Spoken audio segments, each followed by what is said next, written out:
కలెక్టరేట్లోని తిక్కన ప్రాంగణంలో ప్రజా సమస్యల పరిష్కార వేదిక కార్యక్రమం నిర్వహించారు. Collector Himanshu Shukla, joint collector Mogali Venkateswarlu, జిల్లా రెవెన్యూ అధికారి Vijay Kumar, DRDA PD Nagaraju Kumari, survey and land records AD Krishnakumar, DWAMA PD Ganga Pavani, వెనుకబడిన తరగతుల సంక్షేమ శాఖ అధికారి వెంకట లక్ష్మమ్మ ప్రజల నుంచి అర్జీలను స్వీకరించారు. ఈ సందర్భంగా కలెక్టర్ మాట్లాడుతూ ఫిర్యాదుదారుల విజ్ఞప్తులను సంబంధిత అధికారులు క్షుణ్ణంగా పరిశీలించి పారదర్శకంగా విచారణ చేసి అర్జీదారుడు సంతృప్తి చెందేలా నిర్ణీత గడువులోపు అర్జీలను పరిష్కరించాలన్నారు. కలెక్టరేట్లోని తిక్కన ప్రాంగణంలో ప్రజా సమస్యల పరిష్కార వేదిక కార్యక్రమం నిర్వహించారు.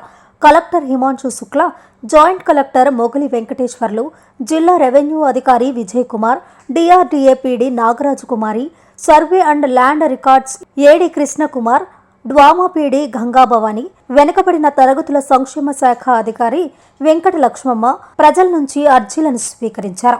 ఈ సందర్భంగా కలెక్టర్ మాట్లాడుతూ ఫిర్యాదుదారుల విజ్ఞప్తులను సంబంధిత అధికారులు క్షుణ్ణంగా పరిశీలించి పారదర్శకంగా విచారణ చేసి అర్జీదారుడు సంతృప్తి చెందేలా నిర్ణీత గడుపులోపు అర్జీలను పరిష్కరించాలన్నారు. ప్రధానంగా భూ సమస్యలు, ఇతర రెవెన్యూ అంశాలకు మరియు పింఛన్లకు సంబంధించి అర్జీలు ఎక్కువగా వస్తున్నాయని వాటిని పరిష్కరించే దిశగా అధికారులు ప్రత్యేక శ్రద్ధ పెట్టాలన్నారు. పరిష్కరించలేని సమస్యను ఎందుకు పరిష్కరించలేకపోతున్నారో అర్జీదారులకు సవివరంగా వివరించాలన్నారు. ప్రజా సమస్య పరిష్కార వేదికలో వచ్చిన అర్జీలను బియాండ్ ఎస్ఎల్ఏకు పోకుండా చూడాలని అధికారులకు సూచించారు.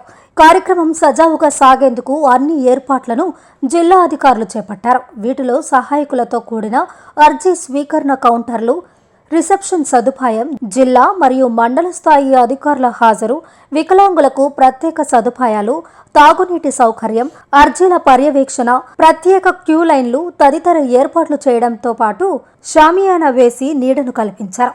సోమవారం జరిగిన ప్రజా ఫిర్యాదుల పరిష్కార వేదికలో నూతనంగా ఫిర్యాదుల స్వీకరణ త్వరితగతిన పరిష్కరించడానికి డివిజన్ల వారీగా రెవెన్యూ క్లినిక్ ప్రత్యేక కౌంటర్లను తిక్కన ప్రాంగణంలో ఏర్పాటు చేసి అర్జీల సత్వర పరిష్కారానికి శ్రీకారం చుట్టారు. ఈ కార్యక్రమంలో వివిధ శాఖల జిల్లా అధికారులు పాల్గొన్నారు.